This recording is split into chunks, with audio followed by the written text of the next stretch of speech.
Inspector Robert Holt was never a superstitious man. His career in law enforcement had taught him how to deal with hard facts and tangible evidence. He had investigated cases of brutal homicides, bank robberies, and drug trafficking, but none of them compared to the mystery that awaited him on that dark autumn afternoon. It was a rainy, gray afternoon when Inspector Holt's phone rang at the police station. He was about to go out for a coffee when Sergeant Reynolds gave him the news that would change his life. An abandoned house on the outskirts of the city was causing unrest among local residents. Witnesses claimed to hear whispers in the night and see faint lights emanating from the old structure. "Bob, this seems strange, and people are worried," Reynolds explained. "They believe there may be something sinister going on in that house." Holt frowned, intrigued by the description. Abandoned houses were common in the region, but reports of suspicious activity were rare. However, he couldn't ignore an official call, so he agreed to investigate. As he drove to the location, the scene around him became increasingly gloomy. The rain beat against the windshield, and heavy clouds hid the sun, casting a heavy atmosphere over the city. The house in question was on the outskirts, far enough away to be isolated but still visible from the main road. As he approached the house, Holt was struck by the aura of decay and darkness that surrounded it. The two-story structure was covered in moss, and the windows were either broken or covered in cardboard. The garden in front of the house seemed to have been consumed by vegetation, and the walls creaked in the cold wind that blew down the deserted street. Holt parked his car near the house and observed it for a moment, trying to understand the source of the residents' unrest. There was nothing obvious to indicate an imminent threat. The house was silent and still, as if it were an abandoned monument to the passage of time.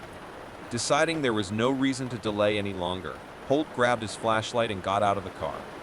With the light rain falling on him, he approached the house and decided to explore the perimeter first. There were no signs of recent activity except for nature claiming it back. As he walked through the front door, Holt felt a rush of damp and the distinct musty smell. The living room was full of antique furniture covered in dusty sheets. Faded pictures adorned the walls, depicting unknown faces from the past. Holt wondered why anyone would abandon a home with so many valuable items. While exploring the house, the inspector noticed that the structure was in better shape than he expected. Although it needed a lot of work, the foundations seemed solid, and the roof wasn't about to collapse. The stairs leading to the second floor were steep, but he decided to take a chance. It was while climbing the stairs that Holt noticed that most of the strange activity seemed to be concentrated in the basement. He could hear distant, incoherent murmurs, and an uneasy feeling began to settle in his chest. Arriving on the second floor, Holt surveyed the dusty, empty rooms. He found some old photographs scattered on the floor, all faded by time. The images portrayed a happy family, but something about them seemed out of place. Empty looks and forced smiles haunted the photographs. Continuing his investigation, Holt found a locked door at the end of the hallway. He forced the handle, but the door didn't budge. It was evident that someone had locked the basement, making it inaccessible. Determined to solve the mystery, Holt went down to the basement to look for the key. As he approached the door, the murmurs became more audible, as if unsettling whispers were calling him. He searched the dusty attic for clues but found nothing. Frustrated, Holt was about to give up when he noticed a rusty key hanging from a hook on the wall. It looked old and little used, suggesting it could be the key to the cellar. With key in hand, Holt walked back to the locked door. He inserted it into the lock and turned it. The door opened with a rusty creak, revealing a set of steep stairs that led to the dark and eerie basement. With his flashlight on, Holt started down the stairs, and what he found down there left him speechless. As Inspector Holt descended the stairs toward the basement, the air became heavier and more oppressive. The unsettling whispering he had heard earlier became more intense, as if the murmurs were getting closer. The flashlight illuminated the path before him, but the range of the light was limited, revealing only fragments of what was hidden in the shadows. When he finally reached the basement, Holt froze for a moment. What he saw down there was something he never expected to find. In the center of the dark room, a makeshift altar had been set up. Burning candles surrounded the altar, emitting a dim, eerie light that illuminated the enigmatic symbols drawn on the floor. The atmosphere was permeated with an aura of indescribable evil. In the center of the altar, a pale figure was hunched over. It was a woman, dressed entirely in white, whose long, dark hair covered her face. She made disturbing moans, as if she were in pain. His presence alone seemed contradictory to the dark and ominous environment around him. Inspector Holt stepped forward, his mind full of questions. "Who are you? What are you doing here?" The woman slowly lifted her face, revealing empty eyes and trembling lips. She didn't respond, but her eyes seemed to be begging for help. Holt realized she was injured and in a state of incomprehensible agony.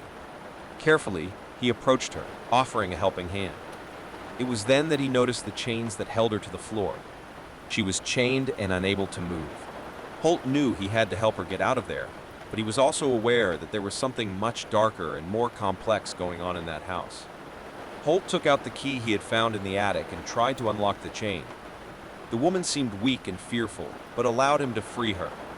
As the chains fell off, the woman slowly stood up, her legs shaking. Holt could see chain marks on her wrists and ankles, indicating that she had been held captive for a long period of time. While still perplexed about the situation, Holt began to interrogate the woman. She mumbled incoherent words about rituals, curses, and the search for redemption. It was as if she was trapped in a nightmare she couldn't escape. Holt realized that the situation was going beyond just an abandoned house and decided that he needed to find out the story behind it all. Carefully, he helped the woman out of the basement and carried her out of the house. She was weak and appeared traumatized, unable to speak clearly. Holt knew it was necessary to get her to a safe place and seek medical help for her. Meanwhile, he was determined to find out what was going on in that dark house and what dark secrets it held. The story he was about to unravel would take him deeper into terror than he had ever imagined, revealing a sinister plot that involved occult practices, dark rituals, and secrets buried in the past. The investigation was just beginning, and Inspector Holt knew that the mystery surrounding the abandoned house ran deeper than anyone could have imagined. The woman that Inspector Holt rescued from the basement of the abandoned house was taken to a local hospital to receive medical care and psychological support. She was identified as Anna, but communication with her was still limited due to the trauma she had suffered. However, Holt was determined to obtain more information about what had happened in that house and what had brought Anna to that state. Holt spent days investigating the house's history and interviewing local residents for clues. What he discovered was disturbing. The house, once owned by an influential family in the city, had a stained and dark history. Over the years, it had been used for occult practices, macabre rituals, and secret ceremonies. Local people knew very little about these activities, but rumors and urban legends spoke of sacrifices and worship of dark entities. The house was associated with unsolved tragedies and disappearances that had occurred over the years, but no one had been able to prove anything. While investigating local records and searching for clues, Holt began to delve into the history of the cult that operated out of the house. They were known as the Shadow Devotees and were made up of influential members of the city who indulged in dark rituals to obtain power and wealth. Anna had been one of the cult's victims, forced to participate in bloody rituals and witness unspeakable horrors. Memories of human sacrifices and the worship of sinister entities haunted her constantly. She explained to Holt that she had sought redemption and helped to escape, but the cult had kept her prisoner until the day he found her. As Holt continued to investigate, it became clear that the cult was still operating in the shadows, despite the years that had passed since the house was abandoned. The sect's leaders were influential figures in the city, and Holt realized that taking on this shadowy organization would be an arduous and dangerous task. He returned to the hospital to see Anna and talk to her again. The woman was beginning to recover, and Holt hoped she could provide crucial information to dismantle the cult. Anna revealed details about the rituals she had witnessed, the names of the cult members, and the location of the secret meeting places. With Anna's information in hand, Holt decided it was time to assemble an investigative team. He selected a few trusted officers and began planning an operation to dismantle the sect and expose the terrifying activities that had taken place in the abandoned house. As the investigation progressed, Holt realized he was facing something much bigger than any case he had ever faced in his law enforcement career. The sect was involved in macabre rituals, human trafficking, and occult crimes involving influential figures in the city. With every step, Holt felt the darkness surrounding him and threatening to consume him.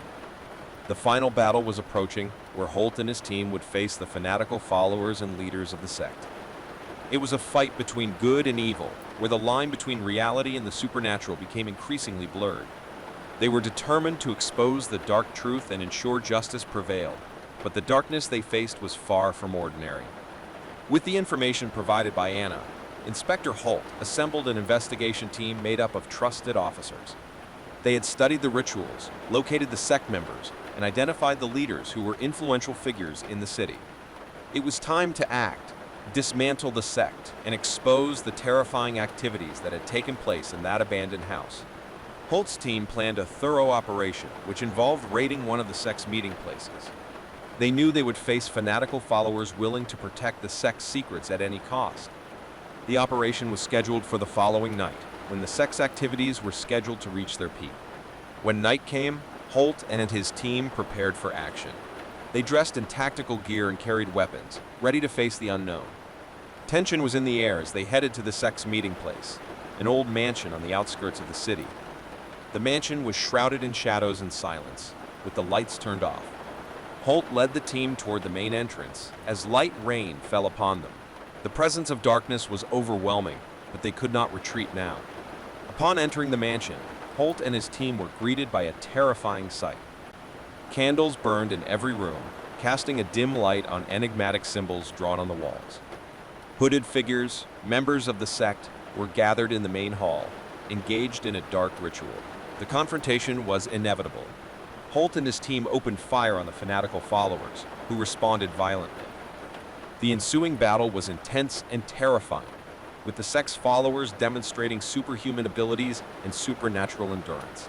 The line between the real world and the supernatural was becoming increasingly blurred as they faced dark entities summoned by the sect's rituals. Holt was determined to face the sect's leader, a powerful figure known as the Shadow Matriarch. She was responsible for directing the sect's activities and protecting its secrets at any cost. As Holt faced her, he knew he was facing a formidable force that wasn't just limited to the physical world. The battle with the Shadow Matriarch was a desperate struggle between good and evil, where reality and the supernatural collided. The Matriarch used dark magic and dark entities to protect herself, casting terrifying curses and illusions. Holt and his team were under constant pressure, fighting the supernatural forces that threatened to consume them. As the battle raged, Holt came across a startling revelation. The house itself seemed to have a malignant influence on the environment. It fed on darkness, amplifying the powers of the Shadow Matriarch and the dark entities summoned. Holt realized that to win, he would have to destroy the source of evil, the abandoned house that had housed so many horrors over the years. With great determination, Holt approached the Shadow Matriarch and, with a desperate act, managed to break the protection that linked her to the house. The matriarch screamed in agony as the dark entities slowly disappeared. The house shook and creaked, as if it were alive, before finally calming down. The battle was over, but the house was doomed. The darkness that had fueled it was dispelled, and the mansion was doomed to collapse. Holt and his team managed to arrest the remaining cult members, including the Shadow Matriarch, who was now weakened and unable to resist. As the house collapsed around them, Holt and his team escaped,